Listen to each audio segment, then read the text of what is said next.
pride is something you and I talked about on one of or I think it was the third episode we did. And on that show, I kind of talked about how I knew that pride was one of my sins, and it was one of the more dominant ones in my life, but I didn't realize until I really thought through it a little bit more, recently at that time, how connected it was to so many other sins that spun off of it. And then I started thinking, well, golly, it's not just one of the top 10, it is the number one. And I think I asked you then, is it the number one? And it's maybe not, you can't definitively say biblically that it's, yes, biblically it says that, but. I'll put it this way, as we just said, it's top 7. It's definitely top 7. And I dare say it's in the top 3 because of, it is just... each and every person I know, including myself, especially myself, it can hit pastors, it can hit missionaries, it can hit anybody because, okay, wow, there were so many people here listening, or people tell you, man, that was a great sermon. No, man, you got to fight against that to say, well, if you got anything from it, I know the source. And it is one that it hits all of us. Yeah. We had 30 people come up to the altar. Yeah. Oh, one service. Look at me. Yeah. Look at me. Whoa, I got to do that again. Yeah, look at me. Yeah. And it can be. And it doesn't have to be a pastor. As I said Sunday, it can rear its head in the church in so many ways. A Sunday school teacher. It can even be, hey, I've served on a committee for a long time or a ministry team, and it becomes part of, I own it, or it becomes me. And so you have to be careful because that baby will root itself in your heart. And man, it'll tear up many of people. Was pride the first sin? I think, what are you classifying as the sin? If you back it all the way up to the enemy revolting against God, yes. But pride is a piece of either one you want to choose. Yeah. It's a part of the first sin of Adam and Eve. Mm-hmm. She saw that the fruit was good. She saw that it would make one wise. And there you go. You got the lust of the eyes, lust of the flesh, and the pride of life. Mm-hmm. It's going to make me like God. It's a very dangerous hang up to have, but we all have it. Yeah. Well, and it has, collateral side effects too. Because pride can also hurt you in ways that are sneakier.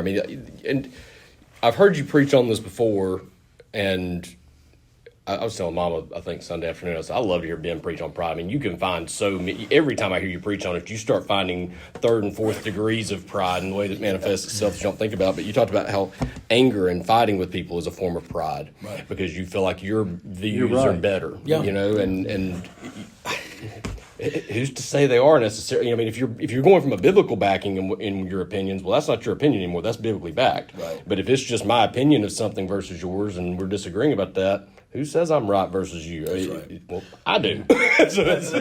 Listen, shout out to one of our listeners. I won't call her name, but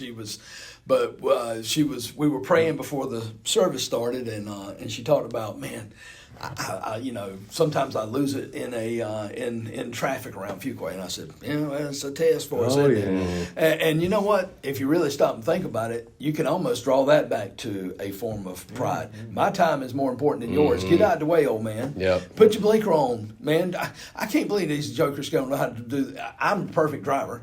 Well, and so I think a lot of times we judge people based on, well, why ain't you doing this, this, and this? Because I don't have that problem. Yeah. And that's a form of pride. Pride does show itself in so many ways, and it can show itself in whether I'm angry, or it can show itself in I meet people that sometimes are self-loathing to the point of it's a form of pride. Mm-hmm. They put themselves down, but in reality they're just wanting people to pick them back up because they love having that ego fluffed, if you will. I think it was in the opening prayer you mentioned martyr as being a manifestation of pride, or martyrdom, or I can't remember exactly the word. Just self martyrdom, or I'm all, because I wrote that down. Or poor pitiful me, look at me, I think of opportunities or times that I've heard people just say, oh, look how busy I am. I've just got so much going on. I do so much. Mm-hmm. And really what you're doing is, oh, gosh, I'm just so tired. And what you're doing is, look at me. I've done all this stuff. Mm-hmm. And even being a martyr, playing the martyr can be a form of pride if you stop and think about it. A Debbie Downer? A Debbie Downer, but a Debbie Downer of, I've done all this, and, I'm just, and sometimes it's to get an attaboy. Sometimes it's to get an attaboy. Sometimes it's to say, look what I've done. So yeah, I mean, I think oftentimes you just have to be careful, because I have to be careful myself of, okay, now is this legit, or is this something that they are, just wanting, because it rears its head. Now listen, it can rear its head as far as a pastor goes too, of, I got 5 Bible studies this week, and I got, because I went home and I was like, I shouldn't have said anything about all the 14 meetings I got this week, because then people are going to think, oh yeah, well, poor pitiful you got all these, look at Ben, he meets all the time. No, I didn't do it that way. I really was just saying, if you send me emails because you're mad at it, I'm not reading them. I just ain't got time this week. Well, and that's where pride can be such a sneaky one. And even when you're aware of it and you are fighting against it, it can still, sometimes trying to not act in pride can be what causes you to act in pride. If you, like, for example, if you don't, not wanting to accept help, I think was the example I gave from several months ago. Yeah. If there are times when you don't want to be a burden to others, you want to be, you want to serve others, not be a burden to others. Right. At the same time, there are times that your pride can be what is causing you to refuse help from others, and you feel like you've got to take on everything, and a lot of times it's because you don't want to have to feel dependent on other people. That's where it's coming back to pride. So it's really hard sometimes. And that's just one example of it. There's a whole lot of, areas where it's... Sounds like you're describing me. I mean, everything. I'm thinking of what you said and everything. Yeah, I've done that. I've done that. Been there. You know how I felt Sunday. I didn't know you knew me that way. You said you can humble yourself or somebody will do it for you, and that someone may be God himself. Yeah. And when you said that, I wrote it, underlined it, and I circled it, and I closed my book. I said, he ain't going to top that. Yeah. I believe he's done for the day. And that's really, in essence, Luke 14:11. Yeah. If you want to be exalted, humble yourself. Because, as the whole premise of this pride thing is, you can choose grace because God's going to give grace to the humble. Or you can choose opposition because he's going to oppose the proud. And I believe this is the whole...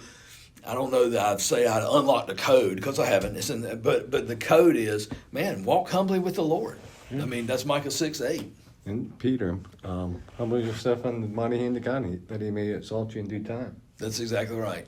If you don't, and now I'll put it backwards, because this is what's happened to me. The first part of that is cast all your cares upon him, for he careth for you. If you don't cast on your cares on him and try and take them yourself, you're going to fail. And then if you don't humble yourself under the mighty hand of God, this is my version of that scripture. If you don't humble yourself under the mighty hand of God, he will humble you. Yep. Mm-hmm. Right. So it's your choice. Yeah. And isn't that kind of what, I mean, we referenced Deuteronomy 28. Deuteronomy 28 through 30 is Moses is talking. Basically, he's got Israel in a valley, and he's got 2 sides. And he basically says, you can choose life, you can choose death. I fully believe that's oftentimes the way God puts it to us, is you can go your own way. You can operate in pride, but it's going to lead to heartache, pain, destruction. He's just warning you. Or choose life. Yeah. And that's all. He's warning you. If you do this, this is what's going to happen. Mm-hmm. Guaranteed.